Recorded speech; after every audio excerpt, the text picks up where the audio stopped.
തുരങ്കപാത സഞ്ചാരയോഗ്യമാക്കാൻ കൗൺസിലർമാർ മുന്നിട്ടിറങ്ങി. ഇന്നലെ രാവിലെ മുതൽ പെയ്ത കനത്ത മഴയിൽ വെള്ളക്കെട്ട് മൂലം മുങ്ങിപ്പോയ വട്ടേക്കുന്നം തുരങ്കപാതയാണ് കളമശ്ശേരി നഗരസഭ 39-ാം വാർഡ് കൗൺസിലർ അഞ്ജു മനോജ് മണിയുടെ നേതൃത്വത്തിൽ നഗരസഭാ കൗൺസിലർ പ്രശാന്തും പ്രദേശത്തെ ഒരു സംഘം യുവാക്കളും ചേർന്ന് സഞ്ചാരയോഗ്യമാക്കിയത്.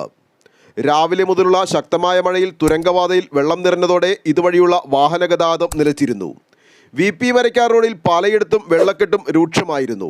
വെള്ളക്കെട്ട് ഒഴിവാക്കുവാനായി അധികമായി മോട്ടോറുകൾ കൊണ്ടുവന്ന വെള്ളം പമ്പ് ചെയ്ത് 9 മണിക്കൂറോളം എടുത്ത് വെള്ളം വറ്റിക്കുകയും ഇവിടെ അടിഞ്ഞുകൂടിയ ചെളി ഉൾപ്പെടെയുള്ള മാലിന്യങ്ങൾ നീക്കം ചെയ്ത് രാത്രിയോടെ ഈ വഴി സഞ്ചാരയോഗ്യമാക്കുകയും ചെയ്തു.